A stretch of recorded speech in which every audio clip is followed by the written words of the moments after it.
ल यो चाहिँ के हो त पुरा हात्तीको दाँत जस्तो छ त ढुङ्गा पनि के किसिमको हो यो हामी चाहिँ यसो धातुवालो ढुङ्गा खोज्दैछौँ कि हिमालको मुनितिर ल यो के हो त यो छ कि त यहाँ पनि मालहरू यो भित्र फुटाउने रहेछ धातु छ यहाँ चाहिँ के हो यो खासमा यो त आकाशदेखि गलेको हो कि हो खसेको धातुवाला के करेन्ट लाग्दैन ओ के हो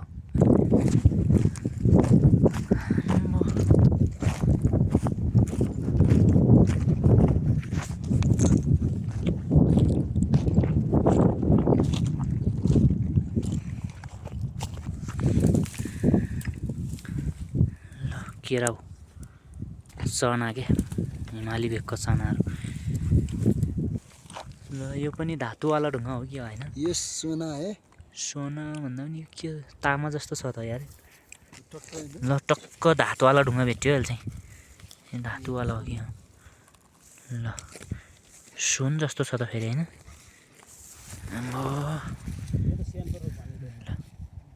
दामी छ त यार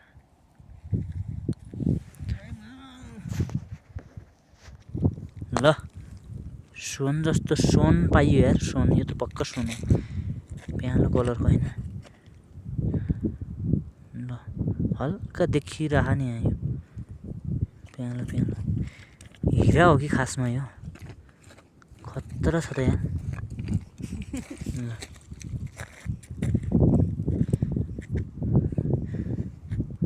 चाँदीवाला ढुङ्गा पाइयो है यो पुरा झिल्किरह नि कसम यार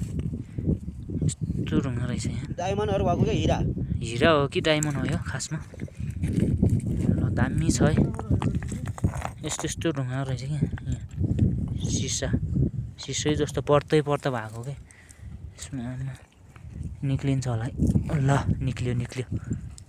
यो यस्तो के सिसाको पर्दा जस्तो कि ल हिरै हो कि हिरा ल मजाले खोजौँ है पाउँछ आज बिक्री हुने ढुङ्गा ल यो पनि काँडै काँडा जस्तो छ यो पनि जडीबुटी आयुर्वेदिक हो कि हो यो चिज चाहिँ के रहेछ थाहा भएको मान्छेले नाम भन्नु होला है के हो ढुङ्गाको रेलो यत्रो ढुङ्गा पनि कहाँ खोज्ने कहाँ नखोज्ने हो हिराहरू सोना सोना खोज्न आएको होइन खुट्टा काट्छ हो ल खर्याङ खर्याङ गर्छ हिँड्नु मुस्किल भइरहेको त यहाँ ल एउटा चाहिँ पाइयो कि हो ल हिरो भएको के डायमन्डहरू कस्तो झिल्किरहेको है घाममा झन् टिल्किन्छ होला घाममा